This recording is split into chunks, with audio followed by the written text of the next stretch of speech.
Nanguna si Davao City Mayor Rodrigo Duterte sa pinakabagong voter preferences survey ng SWS o ng social weather stations.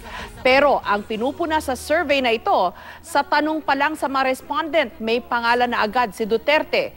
Isang negosyanteng taga Davao raw ang nagkomisyon ng survey, pero giit ng SWS, walang kinalaman ang sponsor ng survey sa resulta. May report si Maki Pulido. Sa commission survey na inilabas ng Social Weather Stations o SWS sa voter preference ng mga Filipino, nanguna si Davao City Mayor Rodrigo Duterte na nakakuha ng 38%. Parehong 21% naman ang nakuha ni na Vice President Jejomar Binay at Senator Grace Poe. Sumunod sa kanila si Liberal Party Standard Bearer Mar Rojas na nakakuha ng 15% at si Senator Miriam Defensor Santiago na may 4%, habang undecided naman ang natitirang 1%. Pero ang napuna sa survey ang paraan ng pagtatanong sa mga respondent. Ang nakalagay sa survey, ibang listahan naman po ang gamitin natin. Kasama dito si Rodrigo Duterte bilang isang substitute candidate sa presidente. Sa mga sumusunod na pangalan sa listahang ito, sino po ang malamang ninyong iboboto bilang presidente ng Pilipinas kung ang eleksyon ay gaganapin ngayon? Nag-mention ng name. Yung pag-mention ng name actually will always have an impact kasi dihado yung ikukumpara mong iba na walang pangalan. It's not the usual question, that's for sure. Because the usual would be, the ideal scenario would have been sana a list released by the COMELEC na at this point. This is a commission survey and this is different from what SWS would field.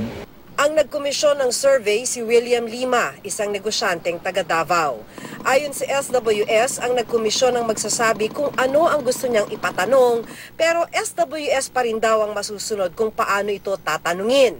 Gayunpaman, karapatan daw ng nagkomisyon kung anong bahagi lang ng survey ang gusto niyang isapubliko. Sa kaso ng commission survey ni Ginoong Lima, hindi niya isinapubliko ang ika-4 na tanong kung saan hindi kabilang si Duterte sa mga pagpipiliang kandidato. Walang kinalaman yung naging sponsor ng survey dun sa resulta na inilalabas ng SWS.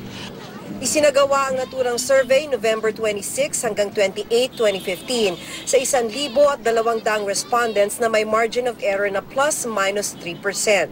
Noong November 27, naghain ang kanyang Certificate of Candidacy sa pagkapangulo si Duterte. Matipid naman ang naging sagot ni Duterte ukol sa isyong ito. Gusto sila, mayon na ako, number 10 na lang ko. Okay, magyamon. Wala ko'y drama diha.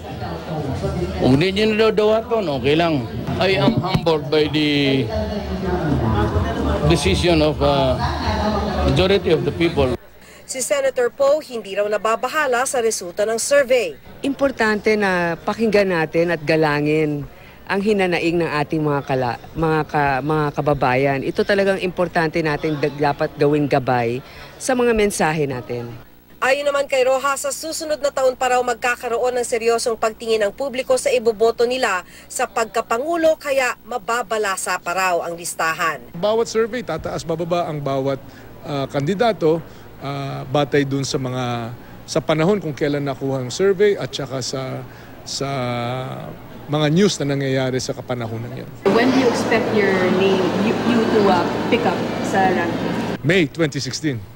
Para naman sa kampo ni Vice President Binay, marami raw pwedeng makaapekto sa isang survey at ang survey lang daw na mahalaga sa kanila ay ang resulta ng mismong eleksyon. Hindi rin dapat ito maliwalain, pero para kay Vice President Binay at para sa Partido Una, mas doble pa, mas triple ang pagsisikap na ma-reach out para sa mga kababayan natin, makapagpaliwanag at alamin ang mga problema ng ating bayan.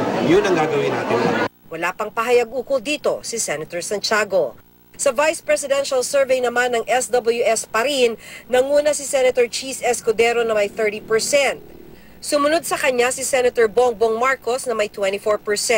Si Senator Alan Peter Cayetano ay may 21%, 12% naman si Congresswoman Leni Robredo, 6% si Senator Gringo Hunasan at 5% si Senator Antonio Trillanes. Binabantay-bantayan mo yung mga surveys but hindi yan ang sinusundan dapat. Dapat may plano ka. At yung plano ay susundan mo. At siyempre mag-a-adjust ka ng konti as circumstances change. Ikinatuwa naman ni Congresswoman Robredo ang pag-angat ng kanyang numero sa survey. Ito ay isang propaganda nila, pambawi nila dun sa mga kapalpakan na nangyari the past few weeks. Ano?